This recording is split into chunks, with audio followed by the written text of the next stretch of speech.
Hey everyone, Mr. Happy here, and welcome back to another Final Fantasy XIV patch retrospective. We're continuing our look at Stormblood, which I have regularly praised as one of the best content expansions we have gotten across all of 14's past decade of updates and patches. In this video, we're going to be continuing down that line with patch 4.1, which brought one of the most important content updates that Final Fantasy XIV has ever gotten, along with a ton of supporting bits. So let's get started. So of course, kicking off 4.1, we got to cover all of the basics. Main scenario, the dungeon, which was the ruined city of Scala, and quests, including side quests like the teaser for Stormblood Hildebrand, a very light teaser that honestly wasn't really well received, but wasn't necessarily hated as well. The dungeon, Scala, was also kind of in an okay spot. It had a few issues with the communication of what a certain boss would do, specifically the first boss, Kelpie. If it said pull, it would push. If it said push, it would pull. And while that was a mistake, funny tidbit, that's actually a lore accurate thing that a Kelpie would do because it's normally a trickster style creature. So doing the opposite of what it says it's doing, it's actually not that far out of the realm of possibility.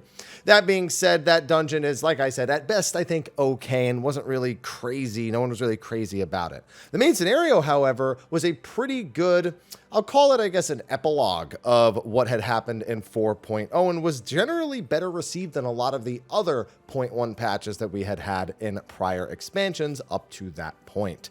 Overall, though, this stuff is basic and never really defines what a patch is. So let's get into the juicier bits.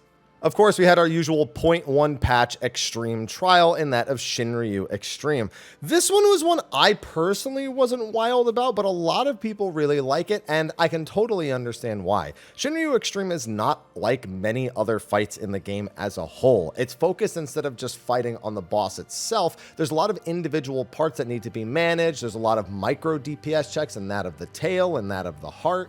And it makes for something that's far more interesting timing-wise. You have to be able to adjust if DPS is too slow or DPS is too fast. When the heart actually comes back up, can have a major impact on how the fight itself actually becomes clearable.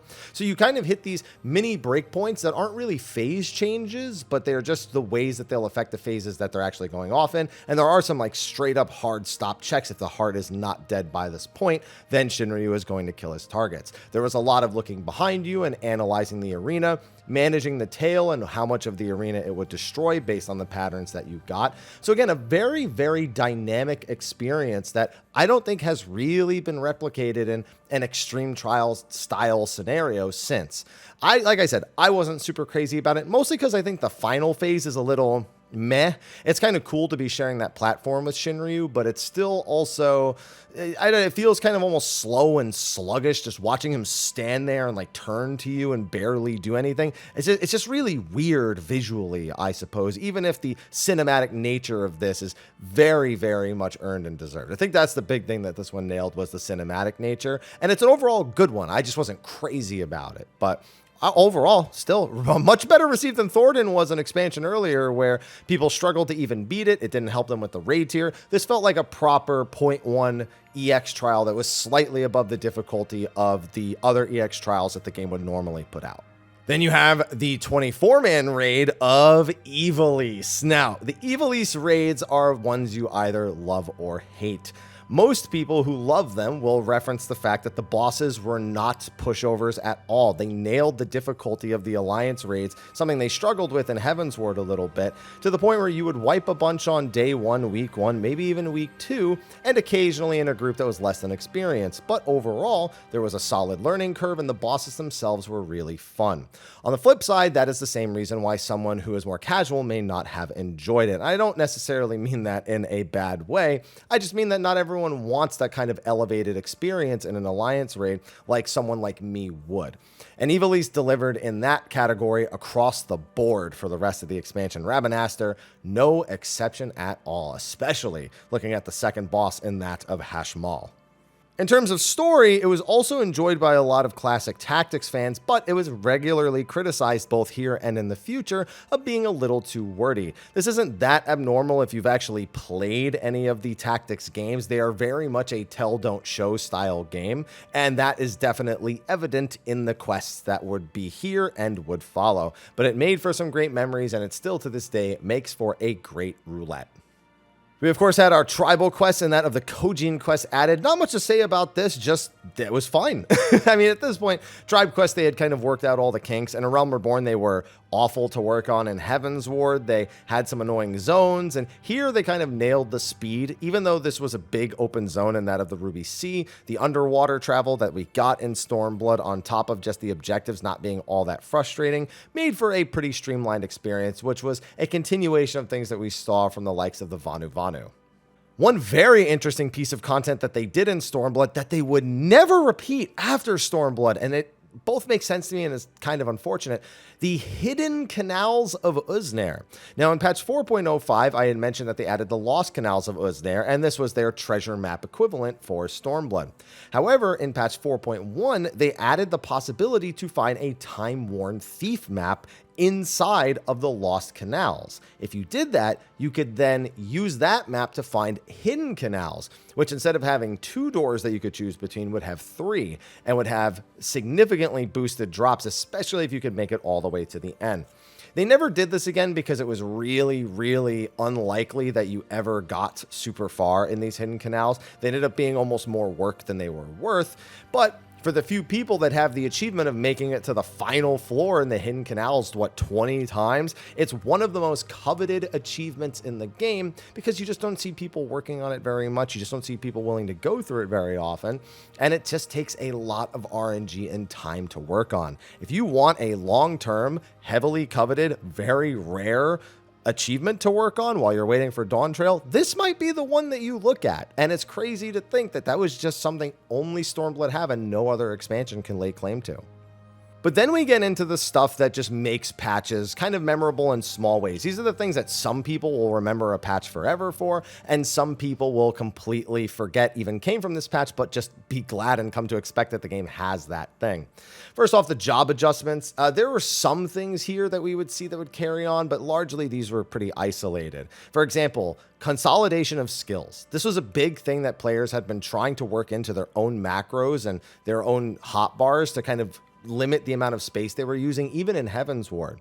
Well, finally, in Stormblood, we started seeing some of that consolidation in both PvP and, as this patch and others would show, PvE as well. Warrior would be one of the most demanded ones to do, and one of the ones they would do first, in that of making it so that when they swapped between their tank stance and their offense stance, Defiance and Deliverance, they used to have each of those skills separate on the bar. You used to have what's it called? Like Steel Cyclone and what's the name of the other AoE? You would have to have like 2 different AoE buttons, 2 different single target buttons, and then it would just take up a ton of space. Now one button would just transform between the 2 different skills, and that would be something they would apply to a lot of other jobs going forward.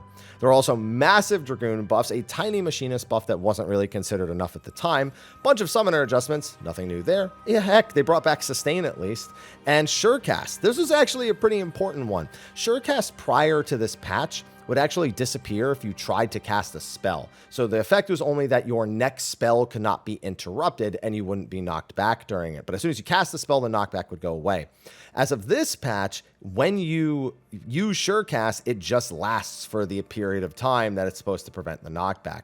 And this would become the standard like every job has nowadays. At this point, basically all the melees and tanks had it, but not the actual casters. So very, very important change that would actually last for several expansions down the line.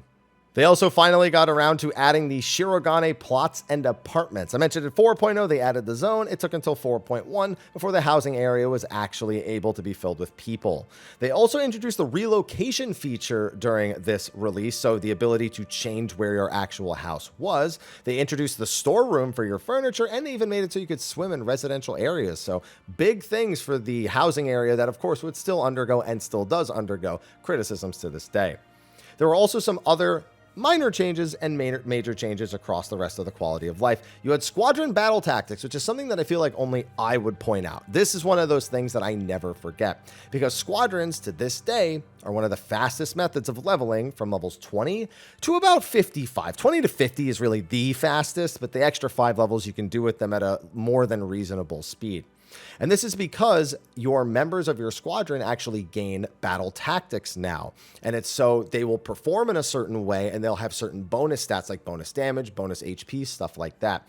Essentially, you could just get a ton of bonus damage for all of them and massacre dungeons. And that's why they can go through that level range so quickly. That became way better in 4.1 with that. So it's definitely one that I remember. Then we get into some Alliance Raid related changes. One big one I'd almost forgotten about, Crystal Tower. It used to be a 2 tank, 2 healer, 4 DPS per party style Alliance Raid, even though you didn't need 6 tanks. They finally got around to changing that in 4.1, making it only 1 tank in each of them. And with this change came one of the other most important changes, in that of the introduction of the Alliance Raid Roulette. That did not get put into the game until patch 4.1. Obviously, talking about Crystal Tower and Alliance Raid Roulette in the same kind of, I guess, grouped messaging here. Not the greatest, but hey, they made changes to that more recently as well, so it's better now. But either way, I mean, the Raid Roulette was a huge requested thing. That was one of the big problems it had, was the Crystal Tower having different requirements, so them fixing that allowed them to finally introduce this into the game. They, of course, went through some PvP adjustments. They replaced some actions and adjusted some other ones, added in a 4v4 training mode, and even added rank-based matchmaking. So you used to just kind of get matched with anybody in ranked. And here they made it so that it would be someone who was no more than a rank apart from you. So if you were gold, it would be anywhere from silver to platinum. Still a pretty big range. A lot of people still weren't a fan of it, but it was better than it was prior. And then I've just got a ton of features here just written down. Things, again, that you just kind of take for granted now. The retrieve materia feature, the ability to just take the materia back out of the gear. Yeah, that was a pretty big one. Currency tab for the tribe quests, you know, all that no longer taking up inventory space. Custom deliveries for Monago, just another custom delivery added in. Sleipnir getting the ability to fly. Not every mount in the game could fly at this point still. Glamours were lowered from level 50 to 15, so you get them much earlier in the game. Cross-world friends list, although let's be honest, they really need to update the friends list, so it's barely anything worth celebrating. Being able to summon companions and minions at the same time, big one. Divide the target bar into HP, progress bar, and status, something almost everybody splits and like customizes nowadays, and also the ability to split your enhancements, enfeeblements, and other buffs and debuffs as well. They added simple mode for job gauges, which was great because the turnaround on this was just one major patch, something people really wanted. And they even made adjustments to the veteran reward, so you could earn all of the veteran-based rewards more quickly, and then they put the rest of them in the game in some way, shape, or form. I don't know if every veteran reward is in the game. I feel like recently I remember hearing a complaint that there are ones that still aren't available that used to be available, but I'd have to look into that a little bit more. And then we get into one of the pieces of content that changed it all. Patch 4.11, the first ever ultimate raid in Final Fantasy XIV. Now, I know some of you out there are going to joke around about, no, that was actually Brute Justice on Savage, or that was, you know, Second Coil Savage way back when. This was the first officially marked ultimate difficulty fight, and that of the Unending Coil of Bahamut.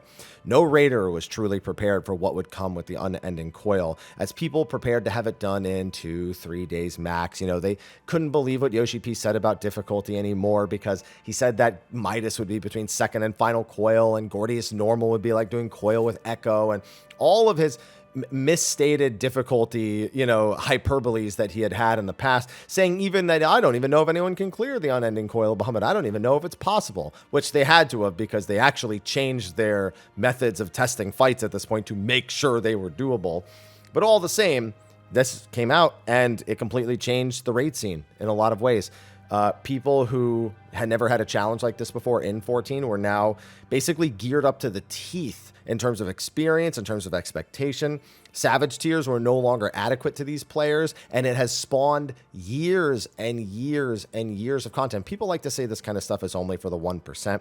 It is not. People regularly help new players get through this content. People regularly revisit this content with mains, with ults, with all the weapons they already have.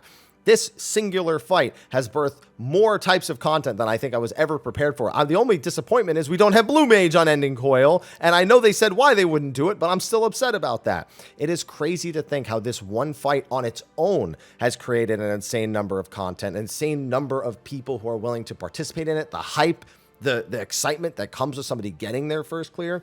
Listen, I know what you're thinking. That hype is diminished. Legend title doesn't mean much anymore. It's so easy. You can die so many times. There's even a death cob now where people deliberately try to die a bunch. But it is the comfy, go-to, fun, yet still satisfying ultimate to go back to that set the tone for everything ultimate-wise going forward. Everything gets called back to the unending coil, whether it's harder or easier. That baseline that this created, the expectation it created, the warriors it forged in the fires. All worth it. And I know it doesn't seem like it did all that, but trust me, it's done a lot more than you think it has. And then to go into 4.15, we had a couple of extra things as well. The performance feature was added to Bard, which they warned people not to play music from other games, and that warning has never meant a damn thing to anybody who does the performance feature. And also the Astrologos PvP mode, our first entrance to the Rival Wings category. The Astrologos map, if I recall, is not available and has not been available for quite some time at this point. That being said, they promise it'll be back someday. They promise. I'm not optimistic. But it was an interesting thing. It was more MOBA-like. You have these robots that you have to earn and then be able to, push forward with them. They have different strengths and weaknesses to try to take the enemy base. You have to take the towers before you can take the base. And usually there's a bunch of different sides that you can go to. Like they have the actual lanes and then you have the sides that you could try to sneak through and navigate through. And it was a really cool idea. It's also the first 2-team PvP mode, large scale, I should say, 2-team PvP mode. But unfortunately, it's kind of mix of PvE and PvP gave it kind of an awkward placement in terms of how people felt about actually doing it. PvP in Final Fantasy XIV has always been kind of an uphill battle. It's never really cultivated that culture in the first place.